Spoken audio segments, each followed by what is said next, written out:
안녕하세요. 창성고 학생 여러분. 반갑습니다. 공부 지금 열심히 선생님 강의 보면서 따라오고 있는 거 맞죠? 선생님이 일일이 이름 하나하나 호명하진 않겠지만 다 열심히 하고 있을 거라 생각합니다. 이번 시간은 그 6.25 전쟁과 관련된 내용 학습지 20번 통해서 확인하는 시간 가져보도록 하겠습니다. 6.25 전쟁 무렵에 국내외 정세부터 한번 볼게요. 이때 이제 49년에 남한과 북한 간의 정치 군사적 갈등이 최고조로 이릅니다. 동아시아에서 냉전적 대립도 엄청나게 심해지게 되는데 미국은 그래서 누구를 활용하냐면 일본을 반공기지로 삼아서 공산주의 세력, 그러니까 소련이 되겠죠. 소련,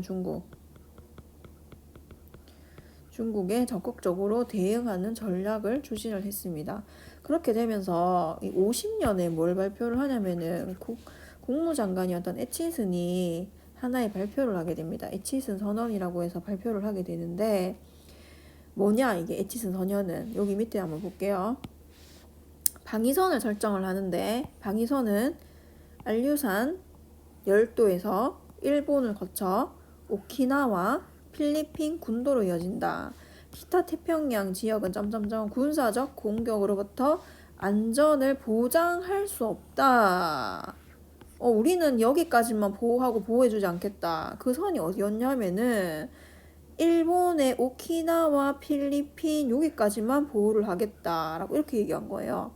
그렇게 얘기한 거의 의도는 그럼 뭐였냐면은 한국과 타이완 제외한다라는 거죠. 자기들이 방어해주는 선에서 미국의 동쪽의 극동 방위선에서 제외한다는 선언을 발표를 해버리는 겁니다. 일본, 필리핀만 방위선에 포함이 된 거예요. 그러면 이렇게 선언을 해버리니까 북한이나 소련은 뭐라고 생각했냐면 우리가 남쪽을 침략을 해도 미국이 이 에치슨 라인을 선언을 했기 때문에 에치슨 라인이라고도 많이 부르거든요. 우리가 침략하는 것을 미국이 터치하지 않을 것이다라고 판단을 하게 되면서 북한이 이제 남침을 하게 되는 거죠. 배경은 이 북한은 중국과 소련이 무기를 지원을 해줬고 그러니까 우리 광복하기 전에 그 화북 지역에서 활동을 하던 조선의원군이 있었죠. 이 사람들이 대부분 북쪽에 편입이 되었습니다. 그래서 군대가 굉장히 우수한 군대가 북쪽에 편입이 되어 있었던 상태고 남쪽은 이제 정부가 수립을 하게 되었고 미군이 다 철수를 하면서 애치선 선언을 해버렸던 상태였던 거죠. 그렇게 되면서 이제 남쪽의 위기감이 많았던 상황에서 북한군이 침입을 하게 됩니다. 서울을 3일 만에 점령을 하게 되고 낙동강까지 진출을 하게 되면서 정부는 이제 부산으로 옮겨갔겠죠. 여기 부산으로. 그러면서 낙동강 방어선이 이렇게 여기 보면 이렇게 낙동강 방어선 최후 방어선이 구축이 되어서 방어를 하고 있는 상태에서 유엔군 파견이 결정이 되었습니다. 그래서 이미 소련의 세력들이 이렇게 여기를 다 점하고 있잖아요. 다 점하고 있는 상황에서 우리가 이렇게 밀고 올라가는 거는 엄청나게 힘들단 말이죠. 그렇게 되면서 이 국군과 유엔군이 뭘 생각을 하냐면 이제 중간 허리로 들어가서 양옆으로 치고 나가야겠다라고 생각을 하게 됩니다. 전략이죠, 전략. 군사적 전략.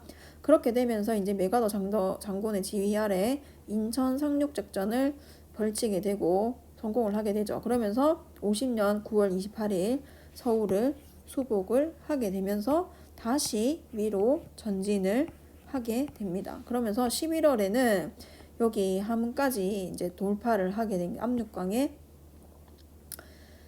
산발도선 돌파를 하게 되고 평양 점령하게 되고 그 다음에 압록강에 도달을 하게 되니까 이제 이만큼 올라간 거예요.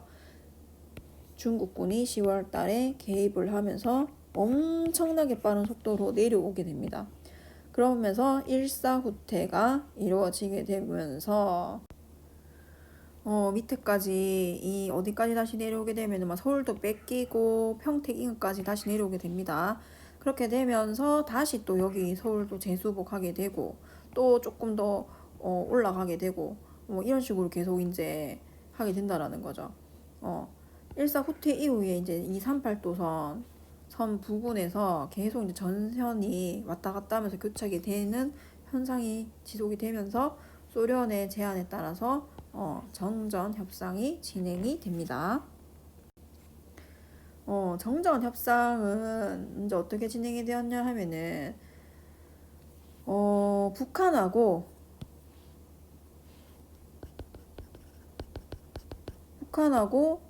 남한 측의 대표는 우리나라 대표, 그러니까 정부 대표가 못 나갔어요. 미국이 이게 참전하게 돼. 북한에는 소련이 당연히 있겠죠. 근데 우리는 정부가 빠진 상태에서 정전 협상이 이루어지는데 이 상황에서 포로 문제를 어떻게 했냐면은 북쪽은 우리나라의 남쪽에 잡혀 있는 북쪽의 포로들을 자동으로 다 풀어서 북쪽으로 보내라라는 자동 송환 주장했고 남쪽이 이제 미국 대통령인 아이젠하워는 뭐라고 했냐면은 포로들이 결정할 문제다. 남쪽에 남을 사람들은 남고 가고 싶은 사람만 보내주겠다.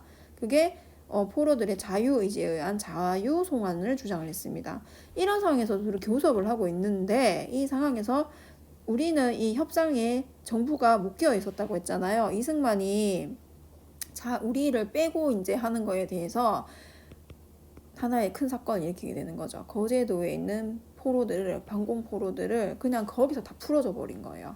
그러니까 이 사람들이 풀려나면은 이제 다 숨어 들어가서 누가 북한 포로인지를 모르는 상황이 된 거죠. 그렇게 이제 큰일이 나버린 상황에서 협상이 이제 진행이 안 되니까 미국 측이 이제 우리나라한테 물었어요. 그러면은 남한 측에서는 원하는 게 뭐냐라고 묻게 되니까 정전 요구로 묻게 되니까 이승만 정부가 뭐라고 얘기했냐면은 주한미군을 남한에 주둔을 시켜달라. 그 다음에 전쟁으로 폐허가 됐으니까 경제적으로 군사적으로 원조해달라라고 요구를 하게 되고 이제 미국이 이것을 들어주게 됩니다. 그러면서 53년 7월 27일 정전협정이 체결이 되고 그 결과 휴전선이 설정이 되고 이 위에 포로 문제도 별표 치고 잘 보세요. 남쪽과 북쪽 그 다음에 이승만 정권이 어떻게 했는지 잘 봐야 되겠죠. 결과는 휴전선이 이제 설정이 되고 경제적으로도 엄청난 피해를 받고 정치적으로는 이 반공을 활용해서 이승만이 독재 체제를 강화하는 걸로 나갔습니다. 우리 앞에 배웠죠. 이승만 정권과 독재 체제 그 다음에 발췌개헌, 4.4.5.1 개헌, 4.19 혁명 다 배웠습니다. 그 다음에 여기 위에서 아까 뭐라고 얘기했어요. 주한미군 주둔하는 거, 그 다음에 군사적 원조를 위해서 좀 가려서 선생님 다시 설명할게요. 가려서 다시 설명하도록 하겠습니다. 여기 보면은 이런 것들을 이제 하기 위해서 한미 상호 방위 조약을 53년 10월에 체결하게 됩니다. 이 당시 이제 결과로 엄청난 민간인들의 희생이 어마어마했겠죠. 전쟁은 정말 민간인들이 너무너무 희생이 많이 되는 그런 아픔이 있는 거죠. 그래서 다시는 일어나지 말아야 되고 항상 경계해야 될 게 전쟁입니다.